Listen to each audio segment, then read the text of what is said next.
Olá pessoal, essa é a nossa última videoaula do curso de Teoria da Computação, pelo curso de Ciência da Computação, no campus da UFC em Crateús.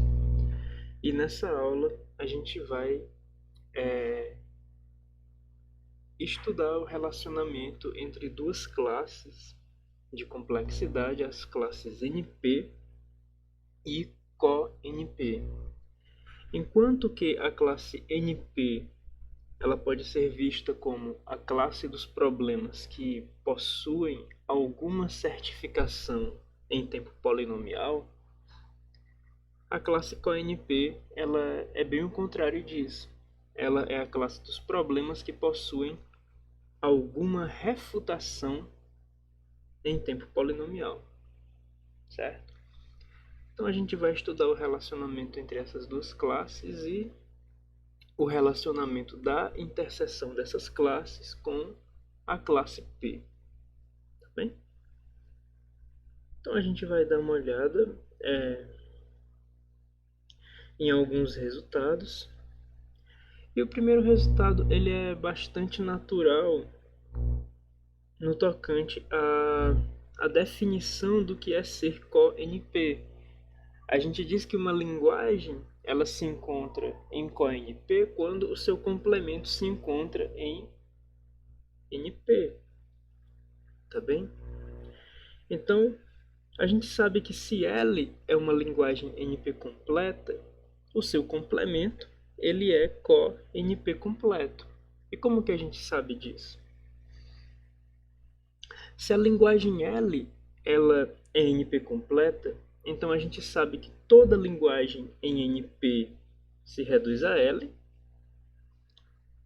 E se a gente tomar o complemento disso, a gente vai ver que toda linguagem em CoNP acabaria se reduzindo a L barra. Ao passo que, como L é NP completa, L está em NP. E logo o seu complemento, L barra, estaria em CoNP. Logo a gente nota que a linguagem L estando em NP completa, ela faz com que o seu complemento seja CoNP completo. Existem algumas relações interessantes, por exemplo, está em aberto se NP é igual a CoNP. E a gente sabe que se for provado que P é igual a NP, então a gente vai saber também que NP é igual a CoNP. Isso porque a classe P ela é fechada sobre o complemento, né? Ou seja, a gente sabe que P é igual a CoP sem problema. Daí, se P for igual a NP, a gente sabe que NP seria fechada sobre o complemento. E isso faria com que NP seja igual a CoNP. Mas claro, isso é uma condição suficiente e não necessária. Se P é igual a NP, então a gente saberia que NP é igual a CoNP. É suficiente, mas não é necessário. Ou seja, poderia muito bem ocorrer de P ser diferente de NP e ainda assim NP ser igual a CoNP. Da mesma forma, a gente também sabe que se NP for diferente de CoNP, vai implicar naturalmente que P é diferente de NP.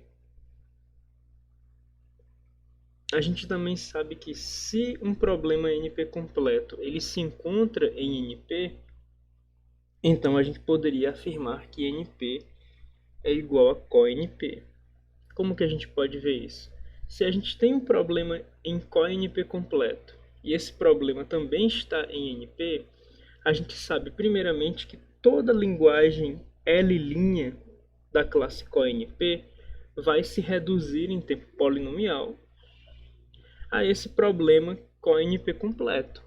Mas bem, se esse problema CoNP completo ele também está em NP, então a gente está vendo que toda linguagem L' em CoNP se reduz a uma linguagem em NP, a essa linguagem L, que é CoNP completa, que está em NP. como a classe NP é fechada para redução, então a gente acaba sabendo que L', aliás, nem por isso, como L', que é uma linguagem qualquer em CoNP, pode ser reduzida em tempo polinomial a uma linguagem L que está em NP, então a gente sabe construir uma máquina de Turing para decidir, uma máquina de Turing não determinística para decidir L' em tempo polinomial. Primeiro essa máquina executa a redução, e como a nossa linguagem L se encontra em NP, em seguida a gente executa a máquina não determinística que decide L em tempo polinomial, e daí a gente tem mostrado que qualquer linguagem L' que se encontre em CoNP vai ter uma máquina de Turing não determinística que a semidecide, que consiste da redução da máquina que é responsável por executar a redução, seguida da máquina que caracteriza a pertinência de L a CoNP. E daí a gente tem mostrado que CoNP é um subconjunto de NP. A volta ela pode ser argumentada de maneira simétrica, mostrar que NP é um subconjunto de CoNP. Um dos problemas mais notáveis na classe CoNP é o problema de determinar, de decidir se um número é primo. Lembra, a classe CoNP é a classe dos problemas ou das linguagens que possuem uma refutação em tempo polinomial. Uma refutação para a primalidade de um número seria um divisor não trivial. E é verificável em tempo polinomial se uma certa refutação, se um certo inteiro é um divisor não trivial de algum outro número, certo? Então a gente consegue observar de fato que, ao menos intuitivamente, que o problema de determinar se um número é primo, ele é um problema que se encontra em CoNP. A parte interessante dessa primalidade, desse problema de primalidade estar em CoNP, é que, na verdade, ele não apenas possui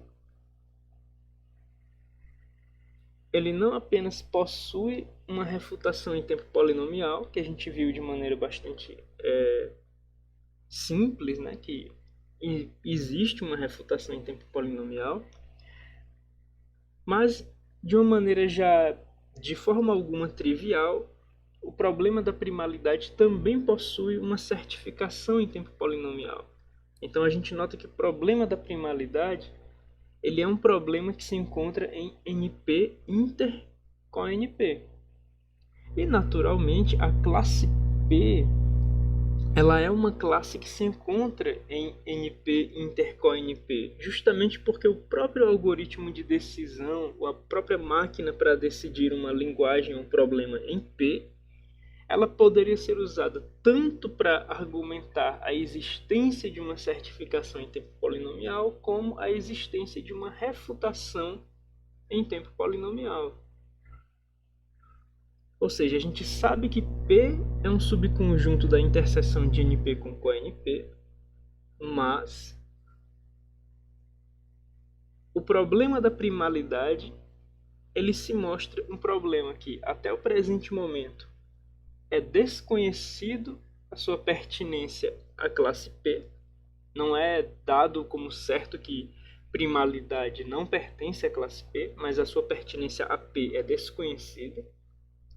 E, no entanto, primalidade se encontra em NP inter CoNP.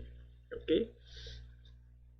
O restante da sessão ela vai andar bastante por teoria dos números, justamente para mostrar a construção de que o problema da primalidade ele se encontra em NP inter CoNP. A gente sabe que ele se encontra em CoNP, e para mostrar que ele se encontra em NP, segue-se uma argumentação em teoria dos números bastante extensa, certo?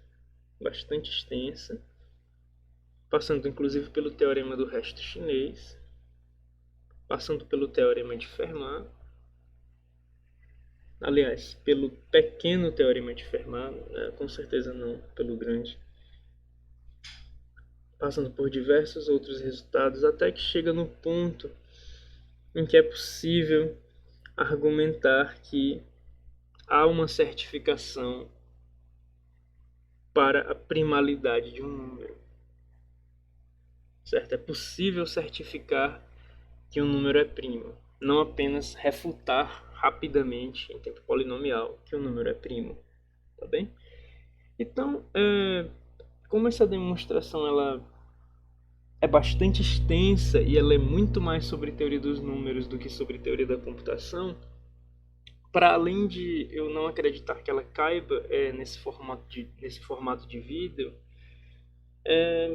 eu também não acredito que ela siga muito o tema da disciplina, que é a teoria da computação. Então, com isso, a gente encerra o curso de teoria da computação observando essas últimas relações, né, da classe NP e da classe CoNP. A gente nota que, em termos de completude, essas classes se relacionam bastante, elas têm bastante resultado uma em relação à outra em termos de completude.